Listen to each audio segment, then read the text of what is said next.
Assalamualaikum warahmatullahi wabarakatuh. Apa kabar para pemirsa Koja Koja TV? Minal aidin wal faizin, mohon maaf lahir dan batin. Ya alhamdulillah kita berjumpa lagi. Jadi hari ini kita ada di segmen Koja Koja di Koja Koja TV. Nah, tentunya hari ini saya tidak sendirian ya. Jadi hari ini saya ditemani ya. Kebetulan hari ini narasumbernya itu bro saya, ya, jadi saudara saya, sahabat, ya. Jadi sudah lama tidak ketemu dan akhirnya kami kontak-kontakan, akhirnya ketemu di malam beberapa malam yang lalu ya. Akhirnya kami cerita, bahas dan akhirnya kita mau bahas ini hari ini tentang tanah adat. Nah, bagaimana ini? Ya, sekarang kita lagi berada di Masjid Keraton, ya, Masjid Keraton Buton, dan pastinya masih suasana Lebaran ya, masih banyak ada orang menjual di sini seperti kebiasaan-kebiasaan sebelumnya. Nah, ya, jadi oke, langsung saja ya, karena beliau ini, satu lagi, beliau ini adalah seorang pakar hukum tanah adat. Nah, luar biasa ya, dan beliau juga masih muda. Nah, sekarang beliau ini sedang dalam proses doktor ya. Semoga kita doakan semoga bisa lebih lancar proses perkuliahannya nanti ya, penyelesaiannya untuk menjadi doktor ya. Bukan dokter ya. S3 beliau. Nah, jadi langsung saja kita ke Bro Safrin. Nah, apa kabar ini? Alhamdulillah sehat. Minal aidin wal faizin, mohon maaf dan lahir batin kembali untuk yang kedua kalinya.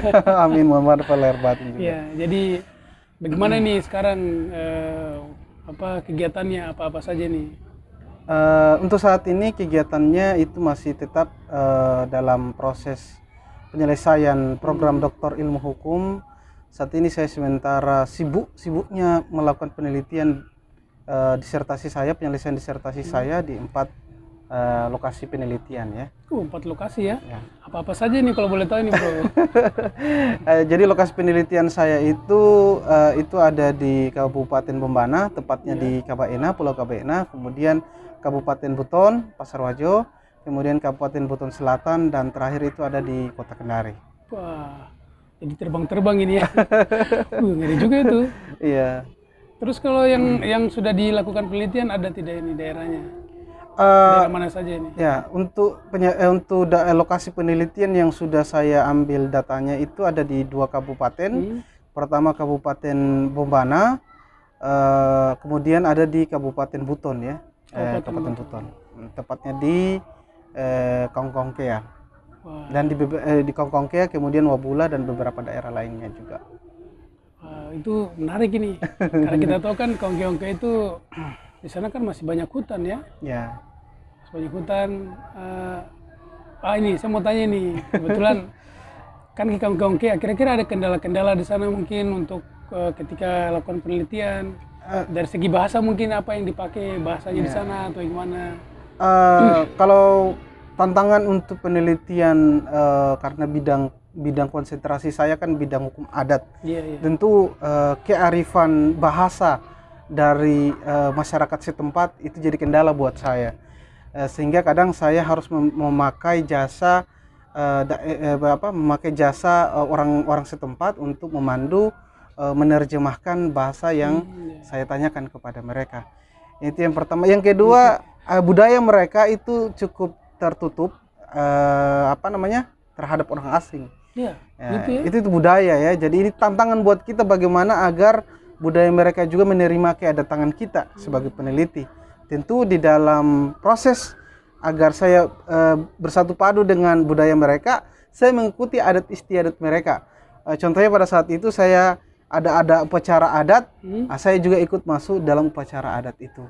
Mereka makan-makan dalam ritual adat itu, saya ikut juga makan dalam makan-makan ritual adat itu. Jadi saya setelah membaur dengan mereka, kemudian saya menanyakan maksud dari penelitian saya pada mereka. Dan alhamdulillah mereka respon dengan sangat baik ya. Alhamdulillah. Alhamdulillah. Kalau itu kalau kita pikir sulit itu ya, karena bagaimana bisa menyatu Iya. dengan masyarakat, apalagi kita pendatang dianggap pendatang. Iya. Cukup sulit. Berapa lama saat itu? Berapa lama prosesnya untuk bisa akhirnya membaurkan diri dengan mereka? Mungkin 1 minggu atau berapa hari? Kita butuh waktu sekitar 3 minggu ya. Kita butuh waktu sekitar 3 minggu dan 3 minggu itu tentu ada proses komunikasi awal sebelumnya. Dan alhamdulillah saya ditemani oleh mahasiswa saya. Kebetulan dia orang asli di Kabupaten Buton. Dia juga seorang tentara. Itu namanya adalah Pak Yusran. Pak Yusran. Ya. Pak Yusran ya, saya terima kasih untuk Pak Yusran ya, karena saya anggap beliau adalah orang yang sangat membantu dalam penelitian saya. Bahkan saya bilang bahwa Pak Yusran ini sudah menjadi asisten peneliti saya. Mantap. Ya. Wah, bravo untuk Pak Yusran ini. Beliau adalah seorang tentara loh. Tentara tapi minat untuk belajar hukum adat itu sangat tinggi. Oh, jadi memang di kampus mengajarnya hukum adat? Itu mata kuliah atau memang apa kayak jurusan begitu? Ya. Hukum adat ya, jadi saya jelaskan kedudukan mata kuliah hukum adat di Fakultas Hukum Universitas Muhammadiyah Buton itu. Hukum adat itu sudah setara ya dengan bidang konsentrasi yang ada di dalam Fakultas Hukum. Kan ada 3 ya, ada hukum perdata, hukum pidana, hukum tata negara. Nah, hukum adat juga sudah menjadi konsentrasi utama yang bisa dipilih oleh mahasiswa. Untuk sekarang ini? Untuk sekarang ini. Sudah berjalan berapa lama, Bro? Kalau jalannya itu sudah dari tahun 2016 sampai sekarang. Itu yang hukum adat ini? Yang hukum adat ini. Jadi sudah menjadi mata kuliah pilihan dia. Mata kuliah pilihan? Mata kuliah pilihan. Wow, mantap. Alhamdulillah juga sudah ada beberapa mahasiswa yang mengambil mata kuliah ini dan sudah lulus. Wah, alhamdulillah. Berarti memang mereka spesifikasi sarjananya itu sarjana hukum adat atau sarjana hukum? Dia sarjana hukum tapi bidang konsentrasi hukum adat. Hukum adat. Ya. Wah, ini bagus ini. Bicara tentang hukum adat yang sudah tentang adat yang sudah di riset di Kongkeongkea. Saat itu kalau boleh tahu ini apa sebenarnya sih yang diriset di Kongkeongkea? Mungkin bisa kasih bocoran sedikit. Kalau bisa, kalau tidak juga kalau tidak bisa juga enggak apa juga. Kira-kira bisa atau tidak ini? Apa sih yang diriset? Iya. Namanya riset itu kan harus terbuka ya. Agar ketika dia terbuka menjadi ilmu pengetahuan bagi semua orang. Jadi riset saya ini mengenai tentang kearifan perempuan adat di dalam mengelola hutan Kaombo atau hutan adat. Kenapa perempuan yang saya pilih di dalam riset saya? Ini terkait dengan sejarah masa lalu kesultanan kita. Kita tidak bisa lupa bahwa Kesultanan Buton ini, raja pertama dan raja kedua adalah perempuan, seorang perempuan, yakni Wakaka dan Bulawambona. Kedikjayaan dua raja ini menurun sampai ke masyarakat ya, terutama perempuan-perempuan. Meskipun sudah tidak menjabat lagi mereka dan rata-rata laki-laki kemudian sampai Sultan Buton ke 39 itu, tapi mereka masih memegang teguh yang namanya adat istiadat dalam mengelola lingkungan. Nah, salah satunya adalah bagaimana mereka merawat hutan Kaombo itu seperti ibu buat mereka. Oh gitu ya? Ya. Jadi mereka memperlakukan hutan itu bukan tidak sebagai objek benda yang mau dikuras terus hasilnya, tapi mereka memperlakukan hutan itu sama dengan manusia, makhluk hidup. Wah, ini baru ini. Baru kita tahu informasi ini. Terus mungkin. Bro. Karena kearifan perempuan merawat itu hutan sehingga hutan Kaombo itu masih terjaga kelestariannya sampai sekarang. Pemanfaatan hasil-hasil hutan juga dipakai sesuai dengan kebutuhan mereka. Ya, ada kebutuhan komersil tapi seadanya dan sewajarnya. Ya, karena bagi bahkan untuk mengambil beberapa hasil hutan itu dibatasi berapa banyak yang harus diambil, itu dibatasi oleh perempuan-perempuan ini. Ya, terus kenapa tidak laki-laki yang mengambil hutan? Iya, ada laki-laki, tapi porsi pekerjaan adalah lebih banyak perempuan daripada laki-laki. Ini khusus di Kongkeongkea. Di Kongkeongkea, ada juga di Buton Selatan, itu ada di Rongi juga ada. Oh, jadi cuma 2 tempat ya? Untuk itu lokasi penelitian yang ketiga di Buton Selatan. Buton Selatan. Di Rongi salah satunya saya sudah selesai juga riset di sana. Alhamdulillah.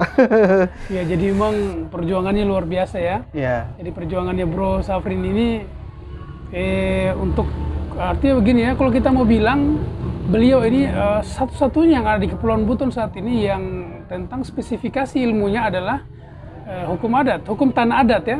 Tanah adat atau hukum adat ini? Kalau spesifikasinya hukum tanah adat. Hukum tanah adat. Nah, jadi tadi apalagi tadi apa Kaumbo ya? Kaumbo, hutan jadi Kaumbo. Tanah Kaumbo itu maksudnya kalau Kaumbo kan kalau di sini kalau biasa keseharian kalau yang namanya Kaumbo itu pasti takut kalau kita ambil sesuatu dari situ nanti kalau katanya itu dia bengkak perutnya kita atau apa kalau dulu ya ada Kaumbonya itu. Yeah. Berarti memang itu sesuatu yang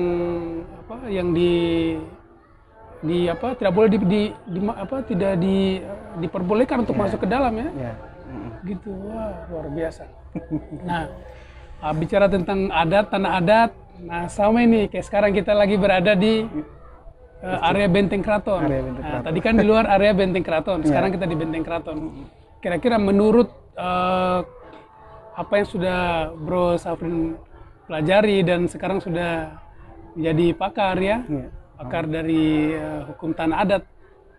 Sebenarnya kita masih penasaran nih, kira-kira di keraton ini, di dalam benteng keraton ini kan tanah adat juga ini. Kira-kira mungkin bisa dijelaskan sesuai pengetahuan yang Bro pelajari atau memang tahu selama ini mungkin tentang status tanah yang ada di sini di dalam benteng keraton. Karena kita penasaran nih ya, kita penasaran. Ya, karena saya juga penasaran. Oke, kita dengar ya gimana ini. Baik, terkait dengan status tanah, saya bicara tentang tanah dulu ya, tanah adat ya di dalam benteng ini ya.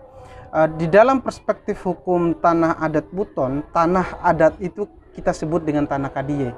Tanah kadie. Nah, jadi tanah kadie itu adalah tanah milik bersama masyarakat Buton.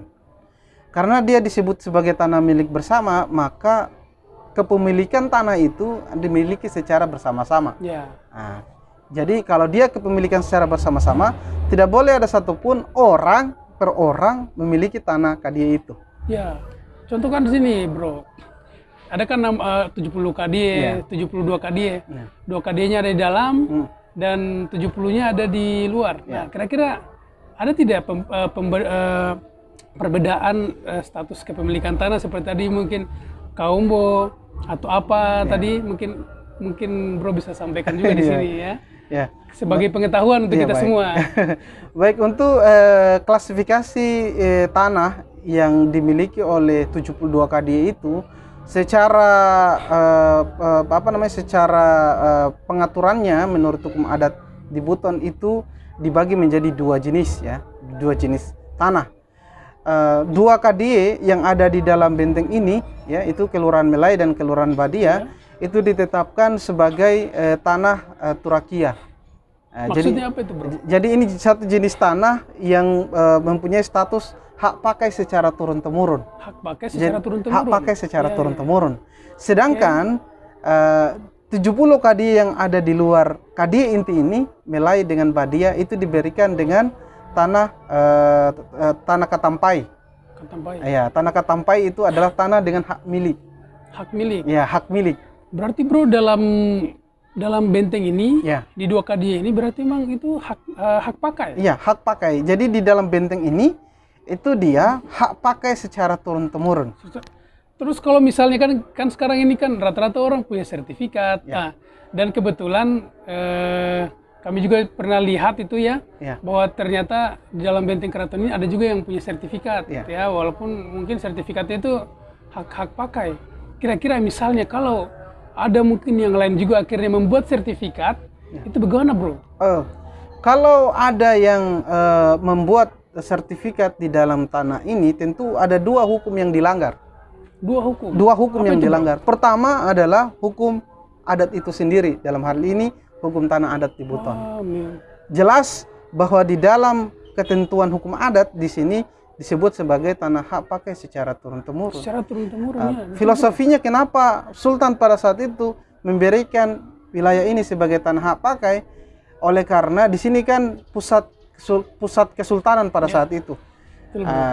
Pusat kesultanan itu berdiri harta kekayaan sultan. Contoh masjid ini. Masjid. Situs sejarah lainnya yang ada di sini. Itu kepemilikannya adalah kepemilikan bersama. Kepemilikan bersama. Siapa bersama yang dimaksud itu siapa? Masyarakat Buton. Masyarakat Buton. Ya, masyarakat Buton. Jadi kalau ada orang yang membuat sertifikat kemudian dia mengatasnamakan dirinya sendiri, pribadinya, maka sudah bertentangan dengan itu bisa kena kasus hukum dah itu. Bukan hanya kena kasus hukum, dia bisa terkena sanksi adat. Sanksi adat? Iya, jelas sanksi adat ya. Sanksi adat ini kita bisa terjemahkan lain-lain. Ya, kalau zaman dahulu itu ada cerita di mana seseorang yang rampas, ada namanya Sabaragu, itu dia mengambil hak orang lain itu langsung dijadikan budak dan langsung dibunuh. Wah, luar biasa ya. Itu kalau dia namanya dalam hukuman Sabaragu ya, dalam hukum Sabaragu, merampas, melanggar hak orang lain. Kalau dia melakukan itu, terutama terkaitan dengan tanah, maka dia akan dijadikan budak. Setelah dijadikan budak, dia akan dibunuh. Dibunuh. Wah, itu menurut hukum adat. Luar biasa.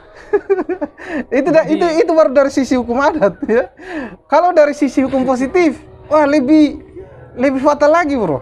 Begitu ya? Iya. Apa itu fatalnya, bagaimana? Fatalnya kalau dia berusaha untuk memiliki tanah di sini, dia akan melanggar undang-undang cagar budaya. Ya. Begitu ya? Undang-undang cagar budaya. Kenapa bisa, bro? Ada landasan hukumnya? Ada landasan hukumnya. Karena di tahun 2003, situs cagar budaya termasuk tanah yang ada di sini sudah ditetapkan oleh pemerintah pada saat itu. Yang pemiliknya adalah masyarakat Buton. Khusus tanah. Tanah.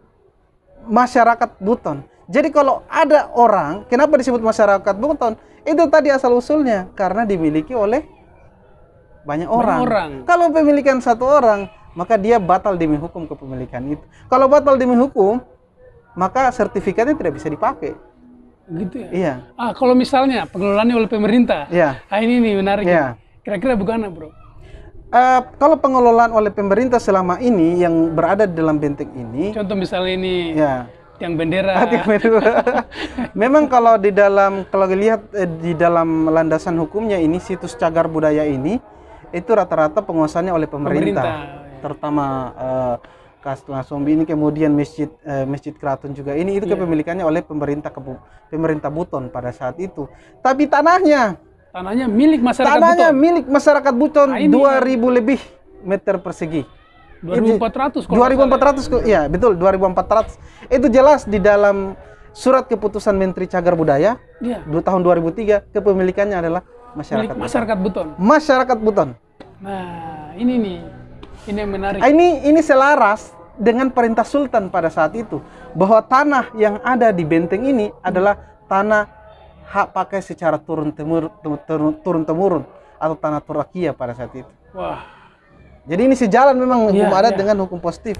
Luar biasa.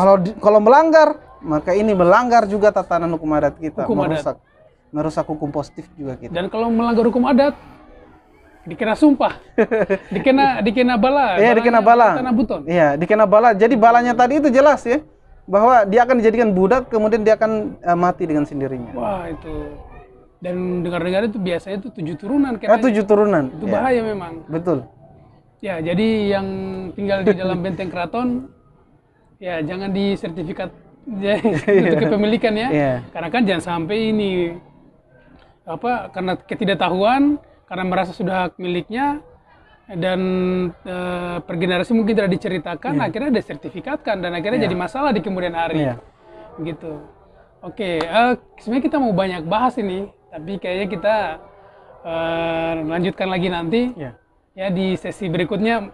Jadi kita akan banyak diskusi, banyak cerita dengan bro saya ini, Bro Safrin, karena di samping juga sebagai pakar, beliau juga ini pengacara. Jadi kita akan banyak cerita nanti. Ya, jadi nanti kan terus segmen koja-koja dengan Bro Safrin. Jadi namanya beliau ini adalah Safrin Salam SH MH. Ya, betul. Oke, di sini aja. Jadi kita akan sudahi dulu.